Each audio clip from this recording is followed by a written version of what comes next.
Observatorio 2012 con Ciro Murayama. Tiempo de definiciones.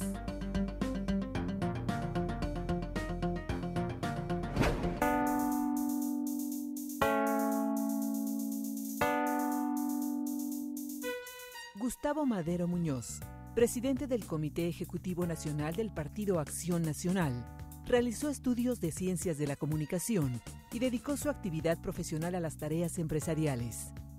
Ocupó el cargo de vicepresidente de la Coparmex en Chihuahua, una entidad de la República caracterizada por el impulso democratizador del Partido Acción Nacional desde el siglo pasado.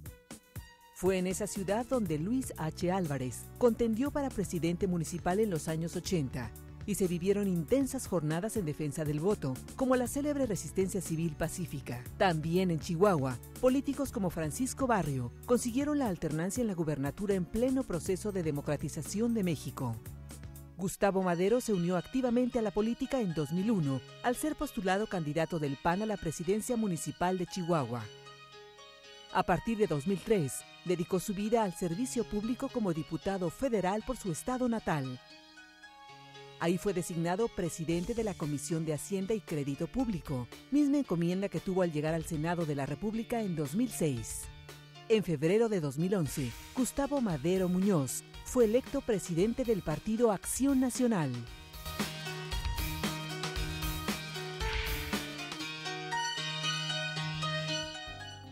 Estamos ya para ofrecerles la primera parte de la conversación que sostuvimos en este estudio con el presidente del PAN. En este primer segmento le cuestionamos acerca de los retos que enfrentó el PAN para pasar de ser un partido de oposición a un partido en el gobierno. Acompáñenos a esta charla. Estamos ya en tiempo de definiciones, esta sección de Observatorio 2012 dedicada a conversar con los actores políticos más relevantes del proceso electoral en curso. Esta noche nos acompaña el senador Gustavo Madero, presidente del Comité Ejecutivo Nacional del PAN. El PAN y la UNAM tienen en algunos momentos de su historia puntos de contacto relevantes. El rector Manuel Gómez Morín, defensor de la libertad de cátedra, de la autonomía universitaria y además impulsor de importantes instituciones mexicanas como el Banco de México, fue el presidente fundador, el ideólogo del Partido Acción Nacional en 1939. Ahora lo recibimos a usted, senador. Es un gusto tenerlo en este espacio de la universidad. Igualmente, Ciro, es un gusto estar aquí, es un gusto y sobre todo haciendo esta conexión de los orígenes del PAN, de los orígenes de la propia universidad, porque nuestro fundador también fue rector de esta entre 1933 y 34. Y fue el gran impulsor de la autonomía, y fue cuando precisamente se logra. Después él funda el Partido de Acción Nacional en 1939. Antes de eso es considerado uno de los 7 sabios de México en aquella, porque creo que fue muy preclaro en una visión no solo política, sino institucional de cómo ir creando la modernización económica y la democratización de nuestro país. Por eso, estamos muy contentos de estar aquí. Algo que nos une desde el origen precisamente es nuestro fundador y también exrector de esta casa de estudios que queremos todos los mexicanos. Pues muchas gracias, para nosotros es un honor tenerlo aquí. Siguiendo con este recuento, el PAN es un partido que nace a finales de los años 30, que sin duda hace una serie de contribuciones importantes para la democratización del país. Yo me atrevería a decir que el tránsito democrático de México sería inexplicable sin la presencia del Partido Acción Nacional, presionando por abrir los espacios institucionales de representación, ocupando espacios en la Cámara de Diputados primero, ganando después algunas presidencias municipales, para no hablar de esas grandes jornadas cívicas en su estado natal, en Chihuahua, con don Luis H. Álvarez, oponiéndose a lo que en su momento se llamó el fraude patriótico, o impulsando la resistencia civil, por ejemplo, en los 80, más tarde ya ganando la primera gubernatura en el 89 con Ernesto Rufo, Baja California. En todo este trayecto como oposición era, creo, relativamente claro el PAN como una alternativa frente al corporativismo autoritario, una alternativa liberal en lo económico. Sin embargo, ahora ya en el siglo XXI y tras 12 años de gobierno del PAN, ¿cómo podríamos identificar las grandes coordenadas ideológicas y programáticas de Acción Nacional?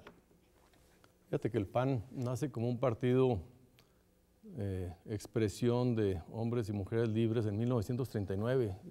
Ciro, por eso aparecemos siempre en el primer lugar en la boleta, porque somos el que tenemos el registro más antiguo. La institución más antigua sería el PRI, pero ha tenido diversas metamorfosis ahí después de la Revolución Mexicana, y ya con este nombre de Partido Revolucionario Institucional es posterior al PAN. Nace precisamente en 1939 como un partido humanista, liberal, democrático, Ciro. Fíjate que si te pones en 1939, cuando el PAN estaba hablando de democracia, la izquierda estaba hablando de la dictadura del proletariado. Y el PRI estaba hablando de institucionalizar los cacicazgos. Entonces, toda la época, el PAN dura 50 años de oposición.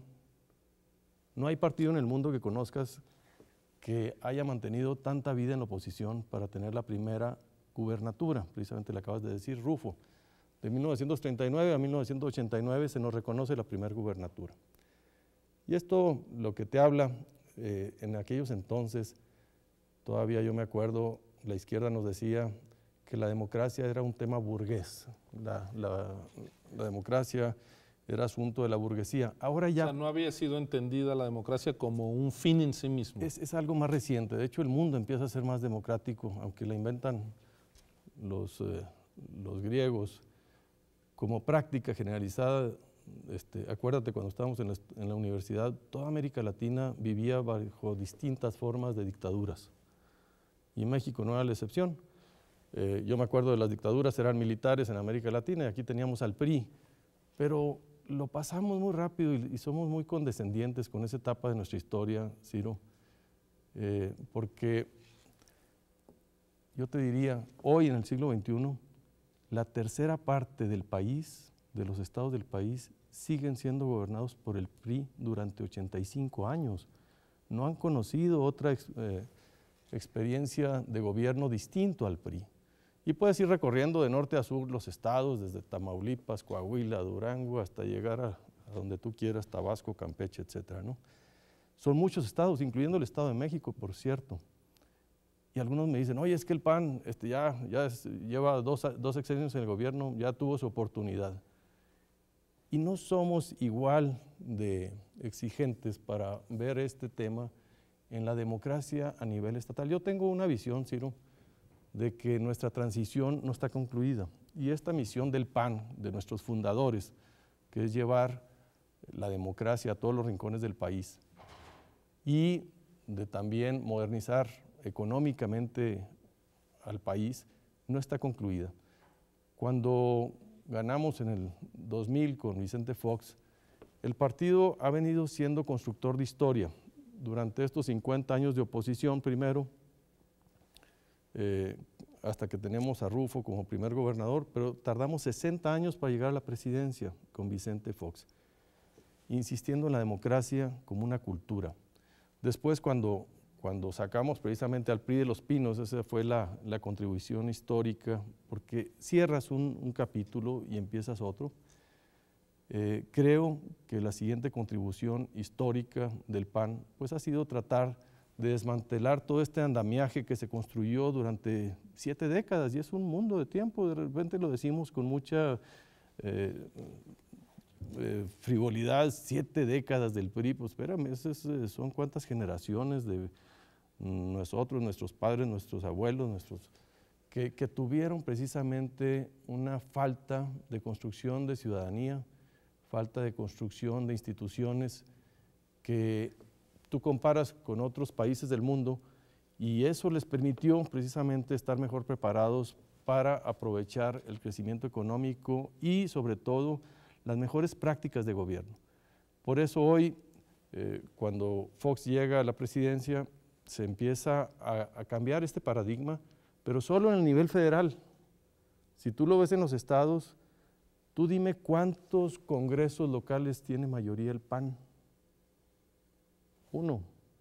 Todavía nos falta precisamente, y la cultura que tienen los gobernadores después de que gana el PAN, es que se forman los cacicazgos en los gobiernos estatales, empiezan a recibir muchos recursos, pero con poca transparencia, poca rendición de cuentas, hasta los grados ofensivos como el de Coahuila, que es indignante.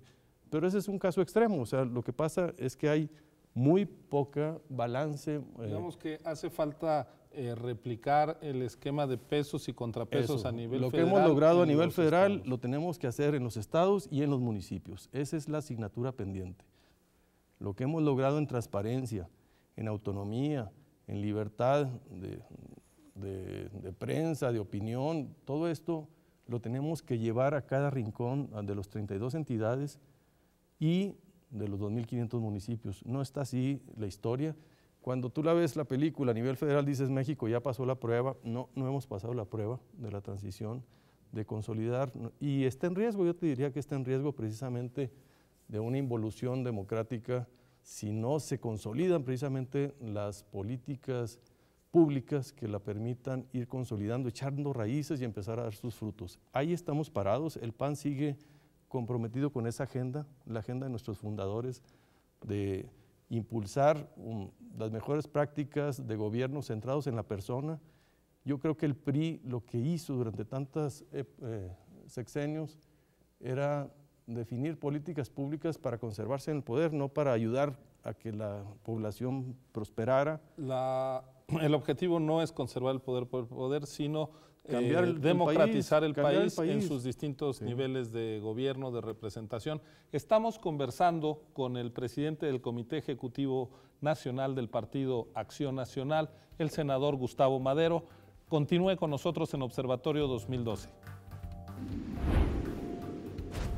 Gracias por continuar acompañándonos en esta conversación con el presidente del Comité Ejecutivo Nacional del PAN, el senador Gustavo Madero. Senador, el PAN, después de esa larga marcha en la oposición, consiguió finalmente, a partir del año 2000, conquistar por la vía democrática del voto pacífica la presidencia de la República. Un destacado panista, hoy presidente de la República, Felipe Calderón, hablaba de la misión que tenía el PAN para conquistar el poder sin perder el partido. Era la formulación que usó él. ¿Cómo está el PAN 12 años después de estar a cargo de la titularidad del Ejecutivo Federal? Yo te diría que le apostamos en todo este tiempo y nos fuimos un poco con la finta, Ciro, de que la contribución del PAN había sido llegar a la presidencia, pero ahorita lo comentábamos, fue una etapa necesaria, pero no suficiente para cumplir pues la brega de eternidad, que es la misión de que los panistas estamos llamados a construir una vida mejor y más digna para todos.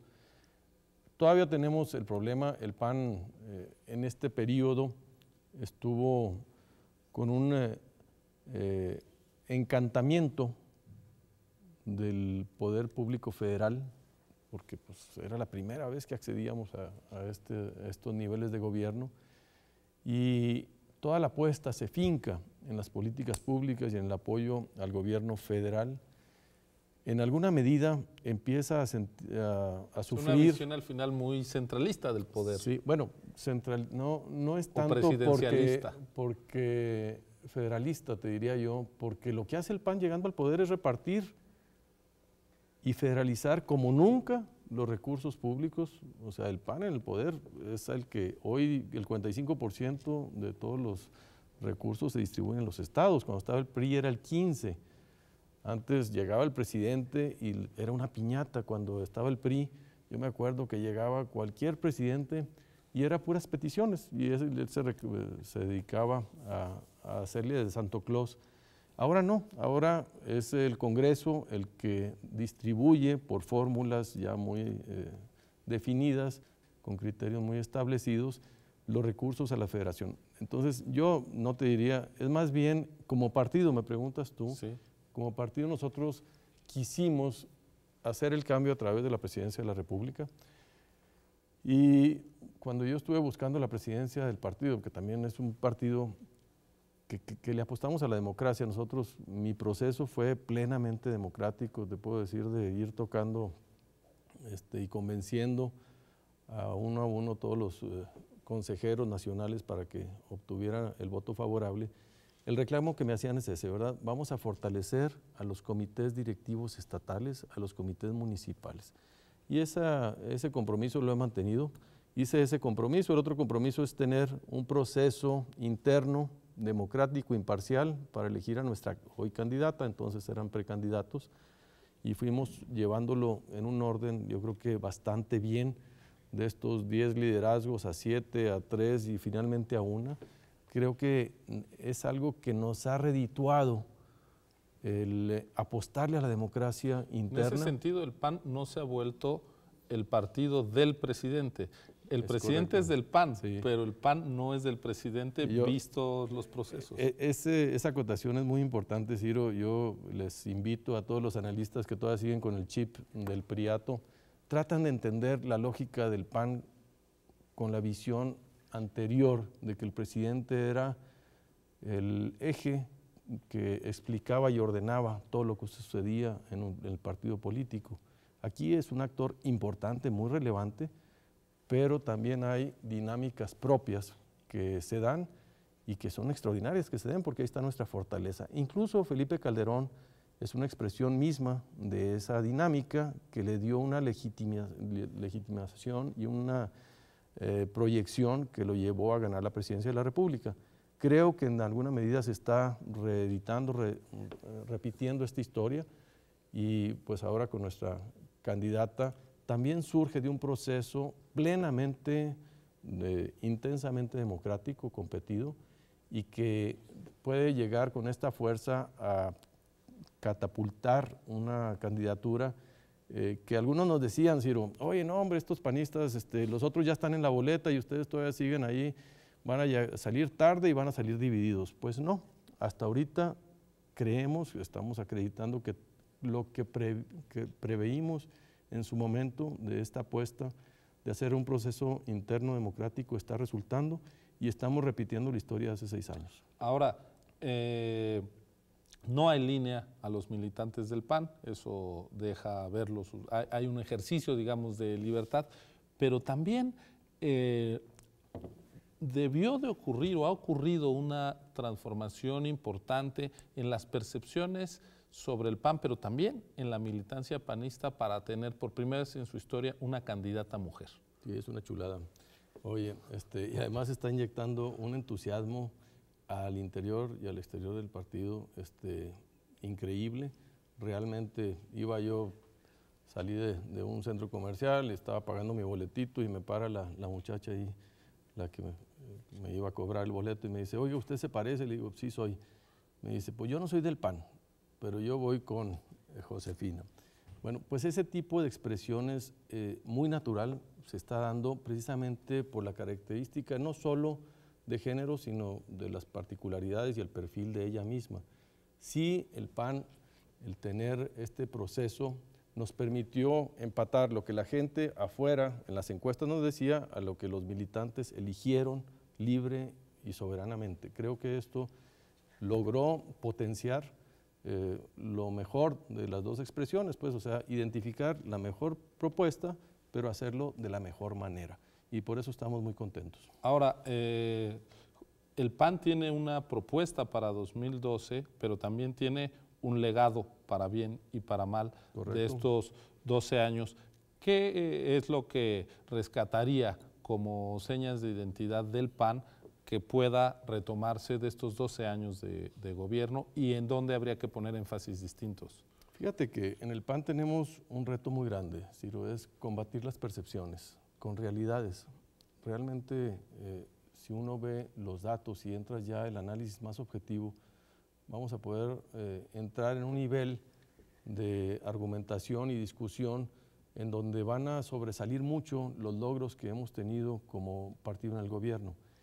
No muchos de estos han lucido con toda la intensidad por varios sucesos, gran parte de ellos exógenos, que son crisis internacionales mayúsculas, que antes una sola de estas hubiera sido suficiente para tronar un gobierno. Pues hoy no, las hemos resistido con mucha fortaleza. Fíjate, ya llevamos 2 crisis fuertes, la del 2008-2009, esta de la deuda en Estados Unidos, pues que fue equiparable a la del 29, que nadie de nosotros hemos vivido. El país pudo sortearla sin el crecimiento del desempleo, de la inflación y del quiebre de empresas como se tuvo precisamente en el 95, muy recientemente. Ahora tenemos todavía la crisis en eurozona, que no está permitiendo que el mundo crezca. El PRI crecía cuando el mundo crecía y Estados Unidos crecía, y cuando la población crecía. Eso es fácil de lograr, o sea, tienes todo el viento a favor. El chiste es crecer ahorita ante la adversidad. Y lo estamos haciendo. No lo estamos haciendo al 6%, lo estamos haciendo al 4%, ¿verdad? Pero con un entorno completamente adverso, mundial. Antes las crisis las generábamos internamente, nuestros desequilibrios financieros, el exceso de deuda, de inflación, de corrupción. Hoy no, hoy precisamente esas son nuestras fortalezas y estamos enfrentando los desequilibrios financieros internacionales y mundiales como el de Estados Unidos y Europa. Pero también es una de las fortalezas. Pero yo quisiera ir más porque bien... Porque tenemos el récord de población en el sector informal y nunca había habido tantos mexicanos en la pobreza. A ver, no, a ese dato no. Nunca tenemos el récord de trabajadores en el sector formal y el récord en el sector informal. En los dos estamos creciendo. Tenemos el récord del mayor PIB de la historia y el del mayor PIB per cápita en la historia. Y lo que tú me estás, y todo el mundo usa, el tema del empobrecimiento de la población es precisamente 2008-2010, es el dato que sobresalen. No el de 2000-2012, porque ahí sí hay una disminución drástica de la pobreza. Me están tomando 2008-2010 porque se da devaluación y crecimiento del precio de los alimentos, Ciro, y con una medida unidimensional que es el ingreso monetario contra el gasto en una canasta básica que crece como nunca en la historia. Y eso provocado por una demanda internacional y el cambio climático. Sin embargo, como nunca, el gobierno está preparado para darle a esa población cobertura universal de salud, que no me la contabilizas porque no es monetaria. Le estás dando también acceso a la educación básica universal, que no la contabilizas. Lo que contabiliza la pobreza extrema, esta que me dices que subió 2008-2010, es simplemente un efecto devaluatorio contra la compra de una canasta de alimentos. Si me permite, vamos a hacer un corte y ahora hacemos el recuento de los activos y pasivos en estos indicadores. Estamos conversando con el presidente del Comité Ejecutivo Nacional del PAN. Volvemos en un momento.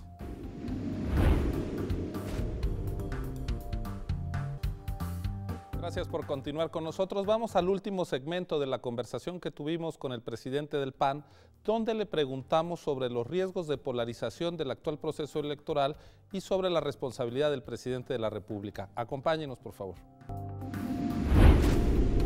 Gracias por continuar en esta charla con el presidente del Comité Ejecutivo Nacional del Partido Acción Nacional, el senador Gustavo Madero. Senador, hacía usted un recuento de los activos, pasivos en materia económica y social de estos 12 años de gobierno. Sí, Ciro, básicamente yo te digo, el reto de todos los panistas es el poder entrar en un nivel de discusión que trascienda las percepciones mediáticas muy simplistas y nos pongamos a analizar en qué hemos avanzado y qué nos falta.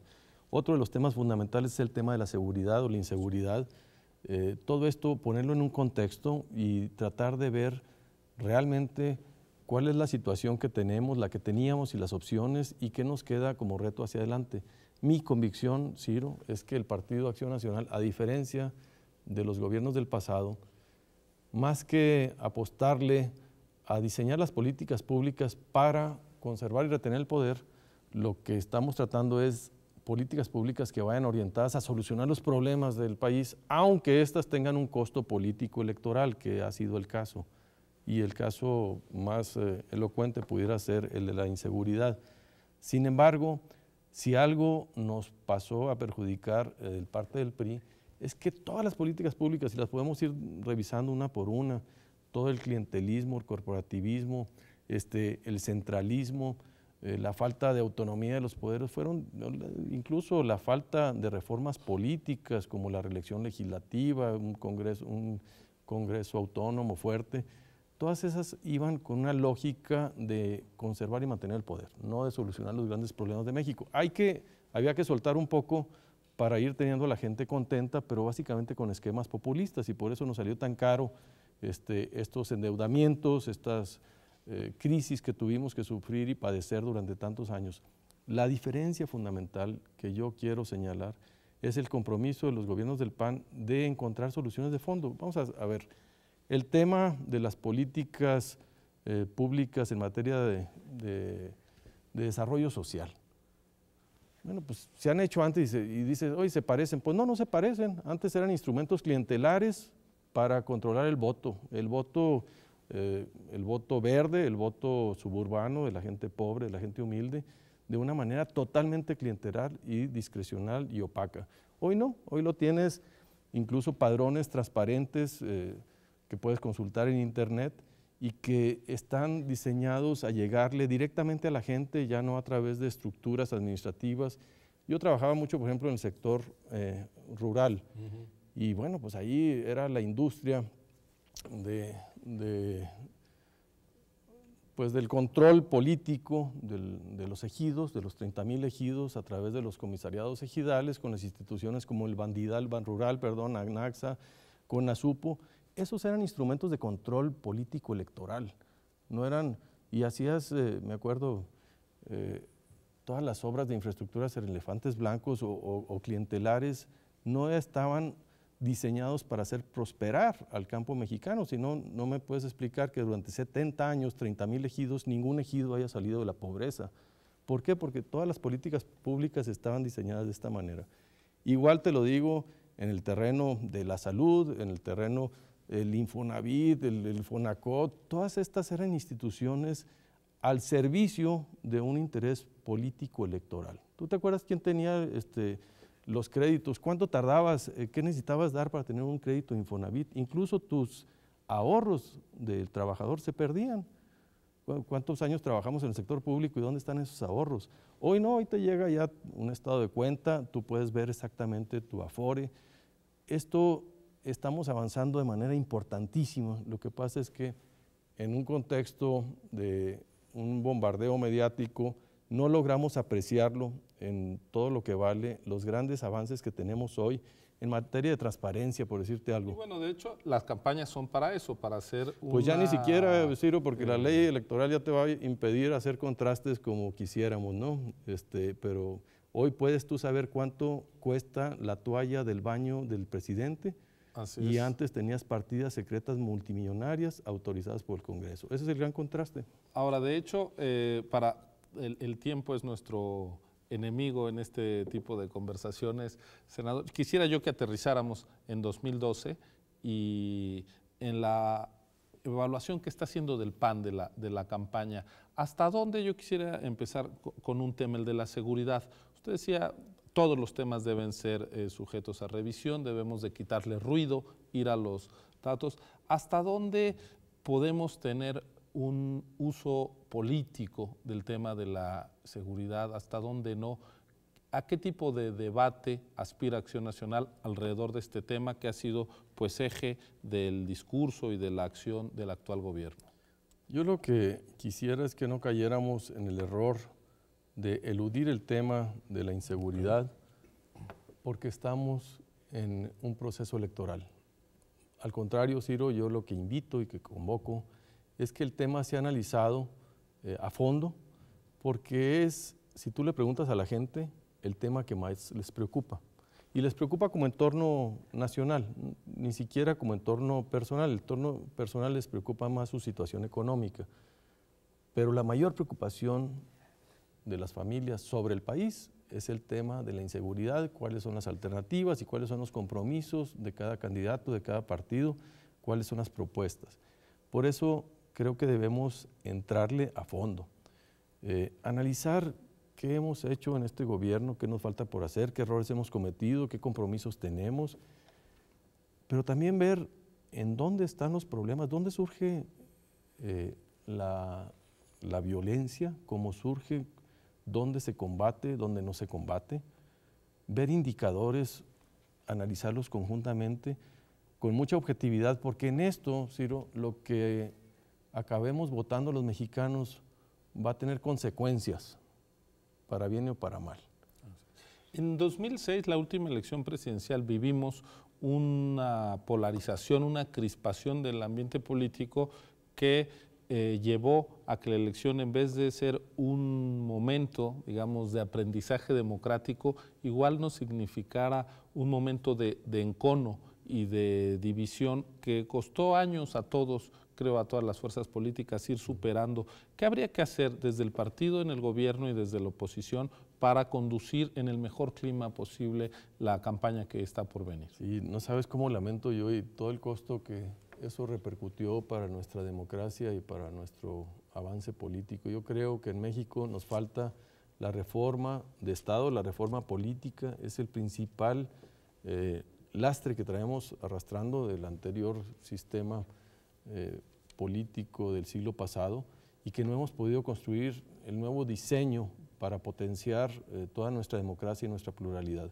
Yo lamento muchísimo eso y creo que hay que reconocer siempre el triunfo electoral, sea un voto o sean 500 votos, no se vale cifrar la desconfianza y el encono, no admitiendo, no reconociendo lo que nuestras instituciones, el IFE, que es una institución de ciudadanos, de miles de gentes que participan en recoger, en vigilar, en contar los votos, pues es el resultado de nuestra propia sociedad y somos todos parte de este proceso y hay que validarlo y defenderlo. Es parte del patrimonio de nuestra democracia y de nuestro país.